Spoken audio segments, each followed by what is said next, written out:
భావితరాల భవిష్యత్తును గత ప్రభుత్వం ఎలా దెబ్బతీసిందో చెప్పి ప్రజలు చైతన్యం తెచ్చేందుకే శ్వేతపత్రం విడుదల చేస్తున్నట్టు ముఖ్యమంత్రి చంద్రబాబు తెలిపారు. మంగళవారం సచివాలయంలో ఏర్పాటు చేసిన మీడియా సమావేశంలో విద్యుత్ రంగంపై శ్వేతపత్రం విడుదల చేశారు. ప్రజలు గెలవాలి, రాష్ట్రం నిలవాలని పిలుపునిచ్చాం.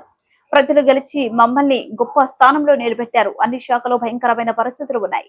శ్వేతపత్రాల ద్వారా ప్రజలకి వాస్తవాలు చెబుతున్నాం. సమర్థమైన పాలన వల్లే పేదలకు మెరుగైన ప్రయోజనాలు అందుతాయి. బాధ్యత లేని పరిపాలన వల్ల అనేక కష్టాలు ఎదురవుతాయి.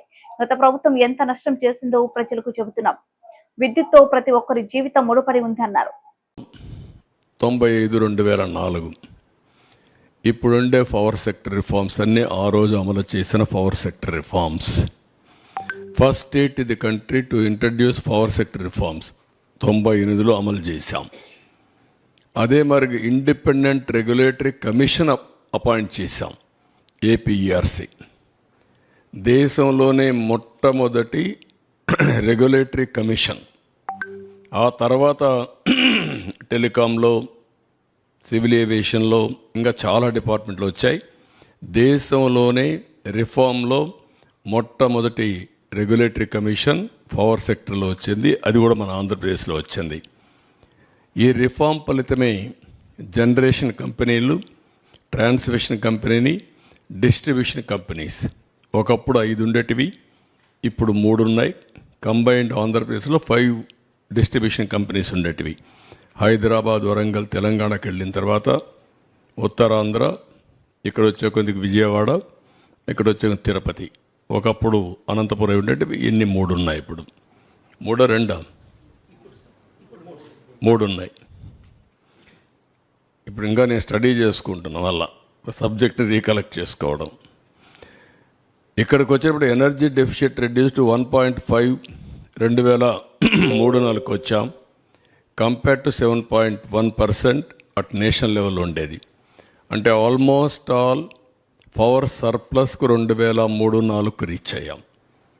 అంత మునుపైతే హైదరాబాద్లో కమ్యూనిస్టులు ఇక్కడ ఉంటారు, ఒకరిద్దరు మీడియా వాళ్ళు, రాఘవరెడ్డి ఉండేవాడు.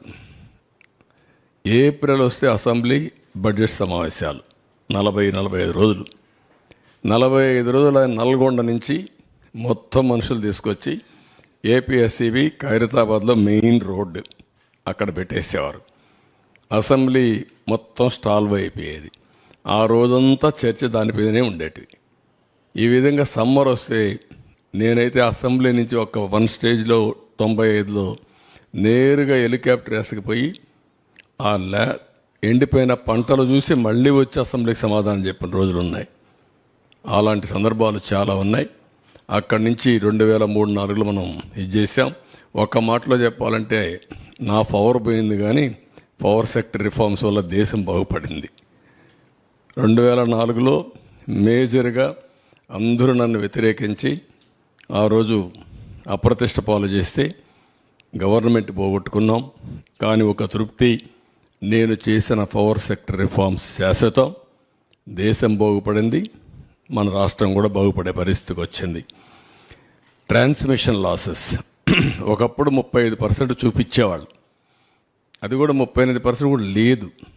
నేను వచ్చిన తర్వాతనే ఎనర్జీ ఆడిటింగ్ పెట్టాం. రిఫార్మ్స్లో భాగంగా అవన్నీ స్ట్రీమ్ లైన్ చేశాం. అది 20%, 23% 2003-04 తీసుకొచ్చాం. మళ్ళీ రెండోసారి వచ్చినప్పుడు 7-8% తీసుకొచ్చాం. నేను ఎప్పుడు ప్రపంచం అంతా చూసి 2-3% రావాలని చెప్పేవాడిని. ఆ విధంగా మొత్తం